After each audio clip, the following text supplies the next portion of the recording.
Om Sthapakaya cha dharmasya sarvadharmasvarupine avatara varishtaya Ramakrishnaya te namaha.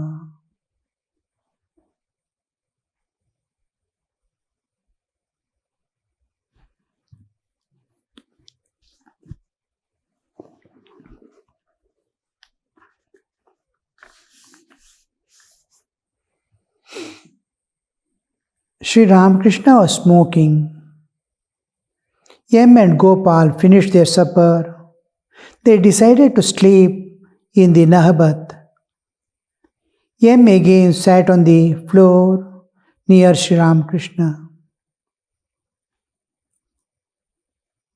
Master to Yam, there may be some pots and pans in Nahabat. Why not sleep here in this room? Yam, very well, sir. It was 10 or 11 o'clock at night. Sri Ramakrishna was sitting on the small couch, resting against a pillow. Yam sat on the floor. The master was conversing with him. A lamp burnt on a stand near the wall. It is 1800s, you see. If there is no electricity, no other facilities, a oil lamp will be burning or a kerosene lamp will be burning. Master felt great compassion for his devotees. That is the purpose for which he has descended to the world in human form. Master felt great compassion for his devotees. He wanted to bless them by accepting his personal service. Master, my feet ache. Please rub them a little, gently. Yam seated himself on the small couch and took the master's feet on his lap. He stroked them. Now and then Sri Ramakrishna would ask his disciple a question. Like taking a child on the lap by mother, the feet of Sri Ramakrishna lying down. It is a night, 11 o'clock, and he is stroking the feet. Master is now and then asking some questions. The grace has no limits. The touch of a saint itself is something unimaginable that will be draining away all our lives after lives acquired vasanas and incarnation to touch and give the opportunity for the personal service. When we joined early in 1970s, Revered Vivekananda-ji Maharaj told us, one of the senior Swamis then, but more of an hostile life of total sacrifice for realization. And we knew him by his nature, behavior, awareness, and authority on the spiritual life with which he would speak to us, that he is enlightened. If not to the fullest extent, at least to the extent of having seen God personally. So, in those days, one of the instructions he gave us is, wherever you find elderly sadhus, go and serve them. You will get knowledge, wisdom, their experiences, first-hand information regarding their spiritual life, how they struggled, how they strived in their lives, to slowly manage the external affairs without affecting the inner peace. First exercise in the monastic life is heavy work and no rest. And with that, they have to maintain the spiritual awareness. It is like under heavy strain. If you can manage with normal strain, you can continue it. Suppose now a singer is there, women sing in G sharp. They will be giving higher and higher A sharp, A. These higher, 2 notes higher, 3 notes higher will be taught so that this normal singing will be men pitch C sharp, D sharp, E, or they are made to sing so that they will be able to sing in their normal pitch smoothly. Like that, they will be given heavy work and activities. One thing is to come out of the tamas, another thing is to be able to retain the inner peace and inner joy as it is while working.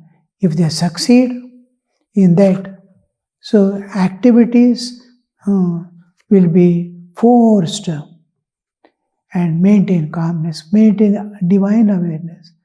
If you can maintain divine awareness in the war field, in peace, you can easily be in samadhi sthiti. Like that, the situations are, we were taught that experiences of how they strived, how they struggled, how they evolved, how they managed their life, and how they succeeded in life. They'll be telling so many stories, so many incidents, which will be shocking to us to hear. How will I be able to manage such situations? Will I be able to manage such situations? Like that, and maintain the divine awareness. So all that they will tell us, with which we will gain the wisdom, not only knowledge. Knowledge is one part. Wisdom is how am I going to utilize that in my life for my own evolution. And it will slowly, their association, their way of talking, their presenting the divine, it will awaken divine love in you. They go on telling, just like Bhagavata tells about Sri Krishna, going on reading, you will develop an affection for Krishna. Suppose you read Ramayana story, you will develop. First, many questions will come. Why did he do like this? Why is he God? And all that. Slowly, all those will dissolve. Oh, where am I? Where am I? I am not able to understand a small thing. Only questioning and no faith. Slowly, that faith develops. And then, like that, sitting under a sadhu who has spent his whole life and old age has come, he is not able to do all that, how to live a pure monastic life will be taught by them. So they used to serve old sadhus. You will get knowledge, wisdom, love of God, love of humanity, and all that. And you will be blessed with so many things that your vasanas will be disappearing without your knowledge, without your efforts.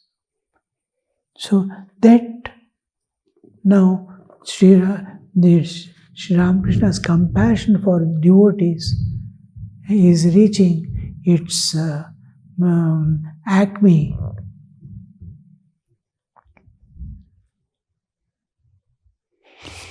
The master felt great compassion for his devotees. He wanted to bless him by accepting his personal service. Master, my feet ache. Please rub them gently. Yam seated himself on the small coach. Now, old age, it is not exactly old age. Sri Ramakrishna is in the middle age. 1986, when he is 50 years old, he leaves the body, half the life. Now, but the strain he has taken for the whole sadhana, the body gets shattered, day and night weeping for God and all that. After that, same thing continues for giving that message to the world, working day and night, day and night. Now it's already 11 o'clock at night. It is just midnight almost. The day is going to pass now while talking itself. Whole next day is going to begin. So the toiling makes them strenuous. And that he can bear it. But he wants that opportunity to be given to someone to utilize that.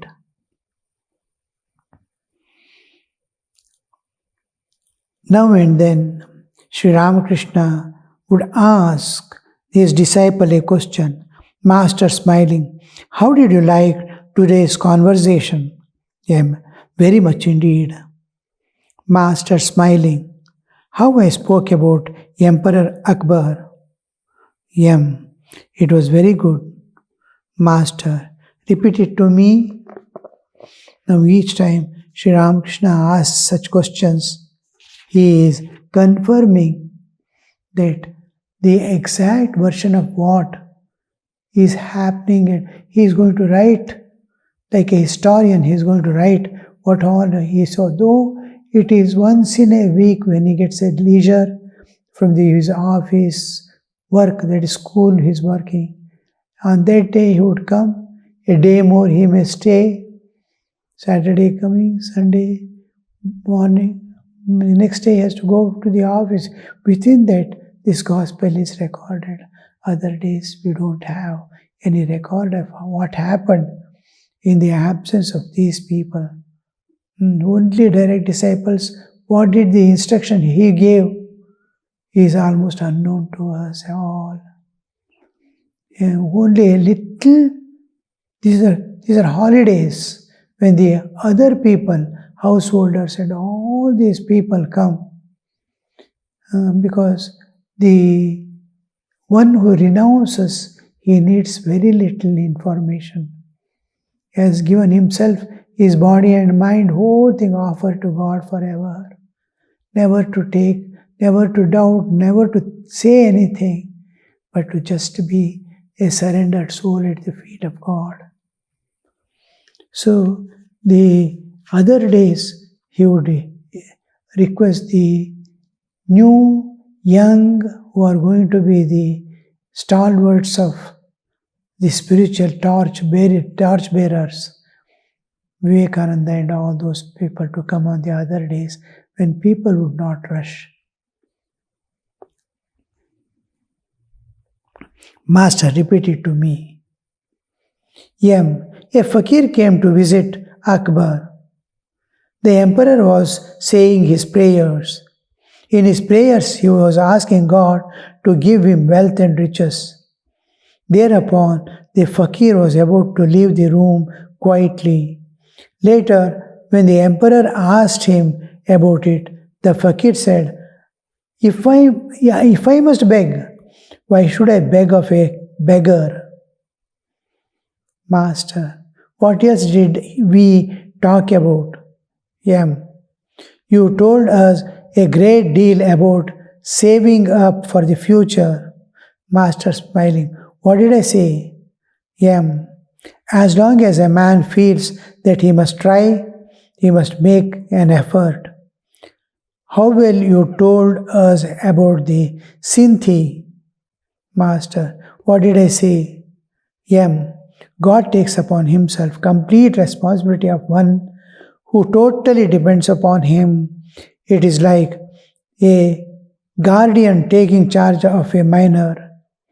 You also told us that at a feast, a child cannot by himself find a place to eat his meal. Someone finds a place for him. Master, no, that is not quite to the point. Here he is correcting, you see. Means he is making his mind and senses so sharp now. As I told, as I mentioned, as you saw, without your contribution, without your understanding bringing out, tell as it is, place as it is, because it's going to be eternally there, Sri Ramakrishna's gospel.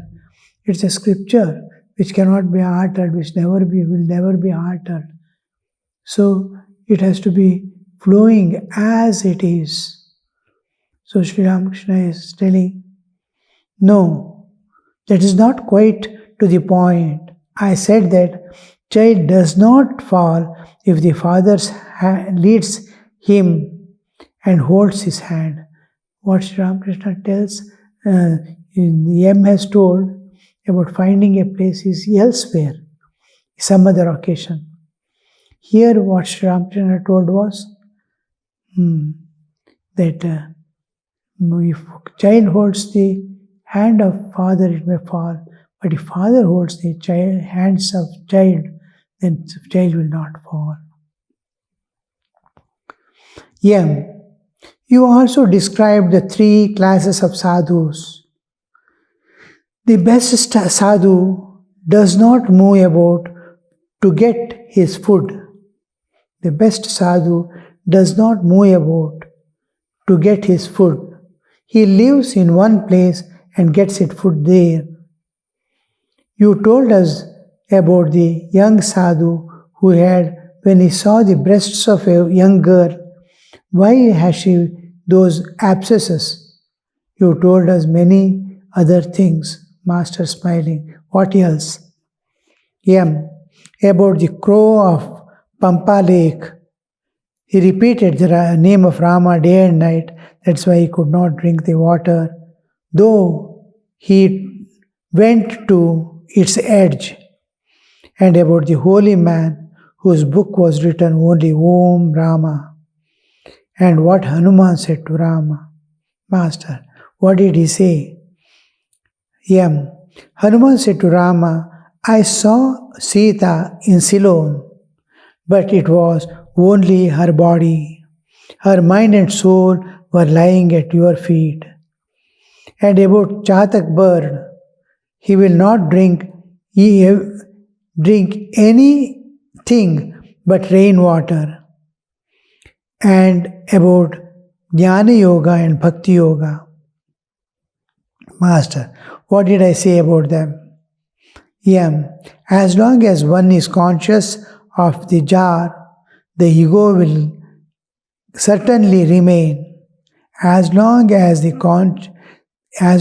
one is conscious of the jar, the ego will certainly remain.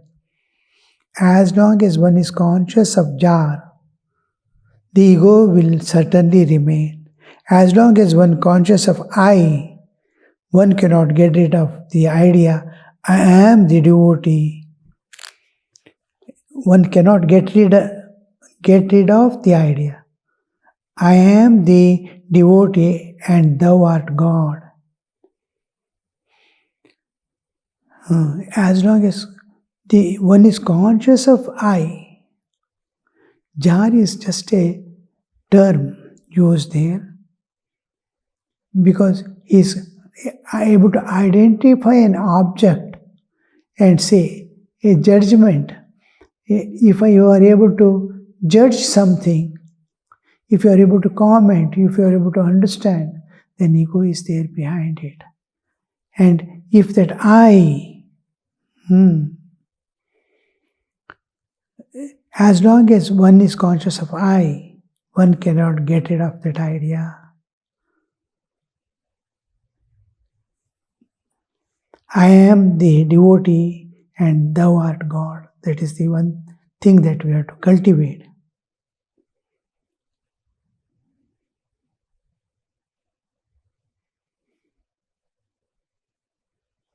Master, no, it is not that. Master is correcting. No, that is not true. That is not that.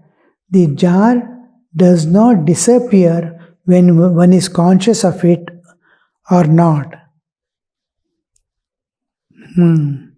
One cannot get rid of I. You may reason 1,000 times, still it will not go. Here, the sentence is not complete and correct what the M is telling. As long as one is conscious of jar, the ego will certainly remain. No, the jar does not disappear whether one is conscious of it or not. If your consciousness, you are conscious of it or not, you are not conscious of it, but jar has not disappeared. When you are conscious of it, jar is not disappeared. It is there and you are conscious of it.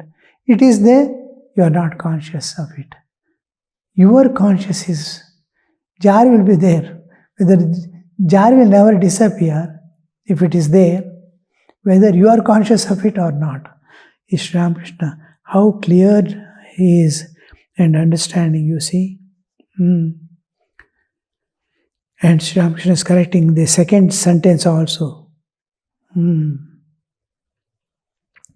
M is telling, as long as one is conscious of I consciousness is there, one cannot get rid of the idea I am the devotee. And it is exactly opposite. One cannot get rid of the idea I am the devotee, I am God. It is otherwise. As long as conscious of I, one cannot cultivate the idea I am devotee. Master, no, it is not that. Second one cannot get rid of the I. You may reason 1,000 times, still it will not go. Ego will not disappear. Whatever you do, ego, thousands of times you may say ego is not there or object is, whatever you do, ego will not disappear. You may reason 1,000 times, still it will not go. It goes only in Nirvikalpa Samadhi. It takes, when we sleep also, waking ego dissolves. By the time the dream ego has awakened already. Dream ego dissolves and the absence of all things in deep sleep. Only one mentation, absence of all things. It is holding on to that and sleeping. In Jagrat waking ego is there. In sleeping ego is there. In deep sleep, absence of all things, ego is there. Yam remained silent a few minutes, but it disappears in deep sleep, second stage, where the whole existence has become a bindu, Chaitanya bindu. Then it disappears. In Samadhi, Nirvikalpa, in Sabvikalpa Samadhi also, he is seeing the form of God he wanted to see. There also ego, that's a divine ego presented by the same ego. Ego belongs to the nature. And ego has no place also. It is a product or a content of the intellect, buddhi. Pancha Jnanendriya, Pancha Karma, Pancha Prana, Buddhi Manas. Saptadasha Avayava. Ego emerges from the intellect and merges back in the intellect, last in the Nirvikalpa Samadhi. And then here, the mind, Chitta, Manas. Chitta is not there. Memory is not there. Memory comes with the birth, and till the death it remains. Memory, it disappears, is erased. So it's a product of mind. It remains in the mind and dissolves in the mind. M remained silent for a few minutes. M, you had that talk with Ishan Mukherjee in the Kali temple. We were very lucky to be there. Master smiling. Yes, yes. Tell me, what did I say? You said that work is only the first step. You told us that you said to Shambhu Malik, if God appears before you, will you ask him for number of hospitals and dispensaries? You said another thing, God does not reveal himself to a person as long as he is attached to work. You said that to Keshav Singh. Master, what did I say? As long as the baby plays with the toys and forgets everything else, its mother looks after her cooking and other household duties. But when the baby throws away the toy and cries, then the mother puts down the rice pot and comes to the baby. Because we are playing in the world, God is not appearing before us. We are busy with the world, we are satisfied with the world. Within our own limits, we have created a cozy zone, comfort zone.